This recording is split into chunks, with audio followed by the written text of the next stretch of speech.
vamos falar sobre a profecia. Eu queria que você tivesse a consciência do que Deus quer de você, o que Deus espera de cada um de nós, porque eu tenho certeza que Ele quer fazer coisas maiores do que nós possamos imaginar, mas Ele precisa de pessoas completamente rendidas, completamente entregues. A nossa vida está oculta no Senhor Jesus. Por conta dessa consciência de que já morremos para esse mundo, nós não temos nada a perder nesse mundo. Nós não temos nada a perder, porque nós simplesmente não existimos neste mundo. Claro, se você quiser conciliar o seu cristianismo com este mundo, você vai perder. Você está perdido. Você é como o sal insípido que não serve para nada. Nada. Não serve para o mundo, nem para Deus. Porque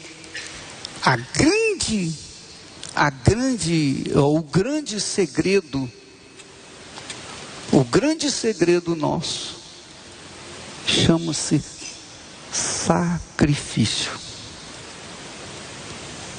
Se você quer conquistar, não há outra alternativa senão o sacrifício. E quando nós falamos em sacrifício, representa toda a sua vida, todo o seu futuro, tudo que você é, tudo que você tem, tudo que você pretende ter, tudo você coloca no altar. Porque aí sim, você tem condições de reconhecer que Jesus Cristo é o Senhor da sua vida. O que eu estou falando para vocês é algo para mudar a sua vida, transformar a sua vida, fazer de você uma nova criatura,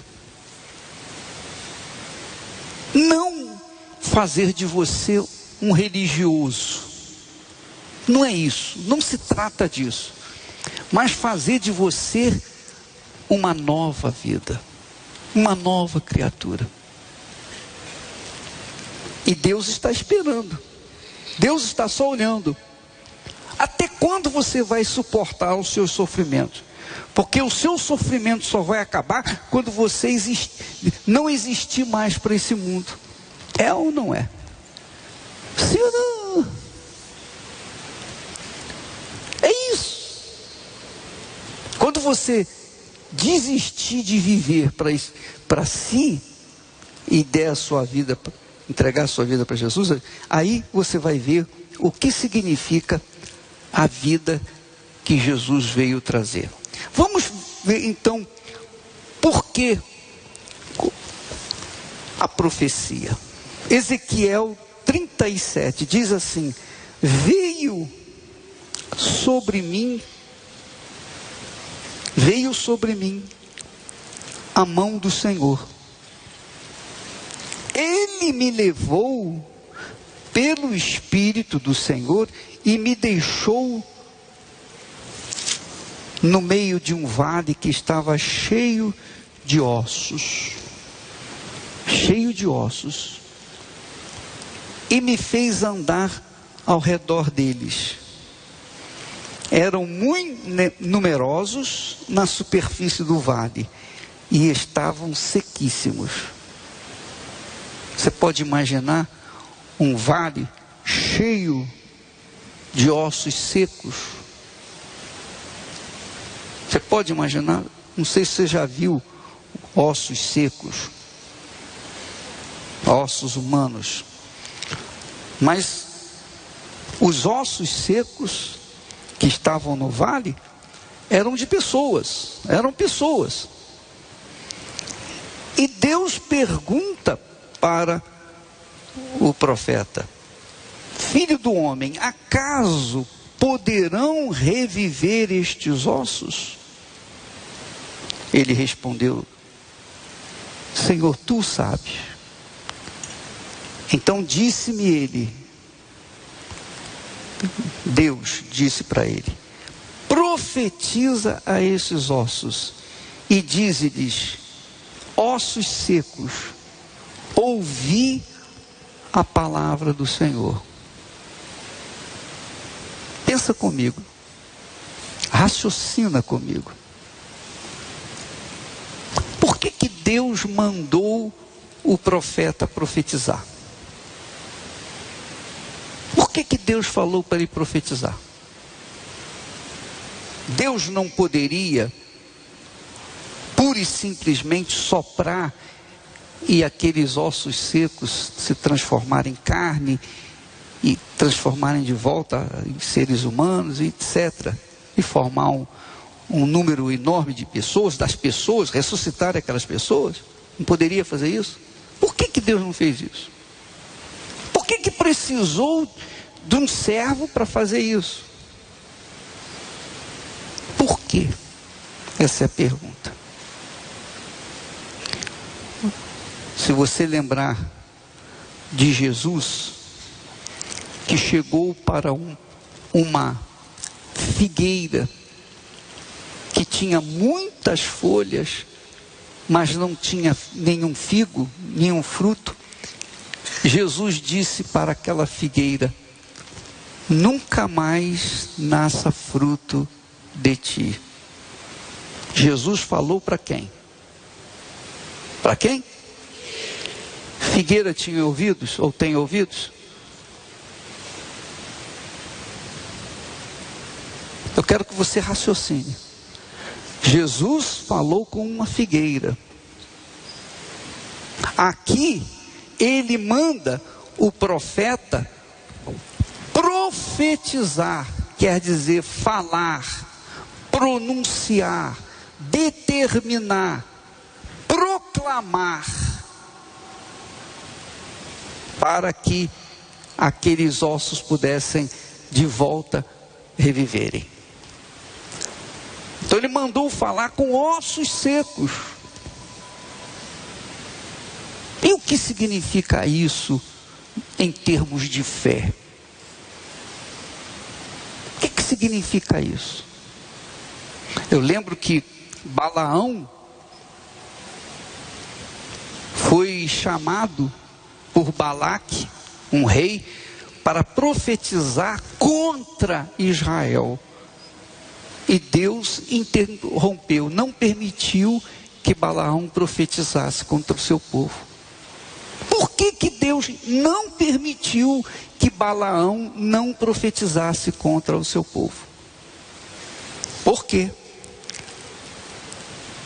Deus sabia, obviamente sabe, do poder da profecia, do poder da determinação. Uma coisa é você chegar e falar: ó Deus, em nome de Jesus, você apresenta a sua oração. Mas outra coisa é você chegar para a situação crítica, como os ossos secos, como a figueira que Jesus falou, porque você está determinando essa palavra, essa profecia, ela não sai de um coração humano, ela não vem do mais íntimo do coração humano, não, ela vem do alto. Por quê? Porque ela é direcionada a coisas que não têm ouvidos para ouvir. Mas quando vem do alto, quando a palavra vem do alto, quando ela vem do trono de Deus, ela fala com as pedras. Lembra que Jesus falou: Deus pode suscitar filhos de Abraão dessas pedras? Em outras palavras, a profecia é a palavra que sai da boca de Deus, e não interessa se há ouvidos para ouvir ou não.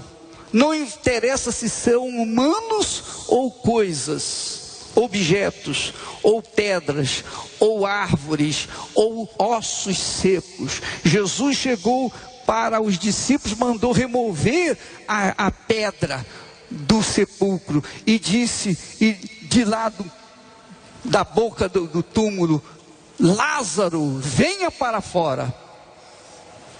Ele falou o nome de Lázaro, por quê? Porque Lázaro era quem ele queria ressuscitar. Se ele falasse assim, vem para fora, todos os mortos que estavam lá dentro do túmulo sairiam dali, ressuscitariam. Então a palavra profética, ela tem o objetivo de acabar com a devastação que o diabo faz ou tem feito na vida das pessoas. E eu estou nessa fé. Eu estou na fé de, no dia 11, profetizar e abençoar vocês. Não só eu, mas todos os meus companheiros têm autoridade para isso. Porque o profeta é aquele que tem o Espírito de Deus. Tem a autoridade de Deus para fazer a vontade dele, para pronunciar a palavra que vai trazer vida. A exemplo do próprio Deus, quando criou todas as coisas, ele disse: haja luz, haja porção seca, haja isso, haja aquilo. Ele só falou e as coisas vieram à existência. Mas agora ele dá ao homem, ao servo dele, aos servos dele, o poder, a autoridade, a sua autoridade para falar com as coisas que não têm ouvidos, que não têm vida, que não têm nada, mas que acontece trazer vida, trazer salvação. E aqui Deus fala para ele: profetiza a esses ossos secos. Fale com esses ossos secos. Não é, veja que a profecia nada tem a ver com a adivinhação do futuro. Nada disso. Nada disso. Esquece profecia como uma adivinhação do que vai acontecer amanhã. Profetizar significa falar, pronunciar, promulgar. Profetizar significa determinar aquilo que Deus quer que seja feito. Profetizar significa você proclamar libertação. Jesus deu autoridade aos discípulos para o quê? Curar os enfermos, libertar os oprimidos, curar os cegos, paralíticos, expelir demônios, etc. Deu autoridade. Então, à medida que eles profetizavam, os doentes eram curados, os paralíticos levantavam. À medida que eles profetizavam, as coisas aconteciam. Quando você chega aqui e o pastor diz seja curado, ele está profetizando. Ele não está orando, ele está profetizando. Então nós tivemos essa direção do Espírito Santo para que no dia 11 nós tenhamos o dia como o dia da profecia. Nós vamos determinar, nós vamos profetizar, nós vamos fazer com que os ossos secos venham tornar-se vivos outra vez. Se você quer ser uma pessoa verdadeiramente abençoada, é o sacrifício. Você tem que sacrificar. Se você não quiser sacrificar, não tem problema. Você não vai ser amaldiçoado. Nós não vamos amaldiçoar ninguém. Mas você não vai alcançar aquilo que nós vamos determinar. Amém? Entenderam? Sim ou não? É sacrifício. Nossa vida está aqui, num altar de Deus. Amém?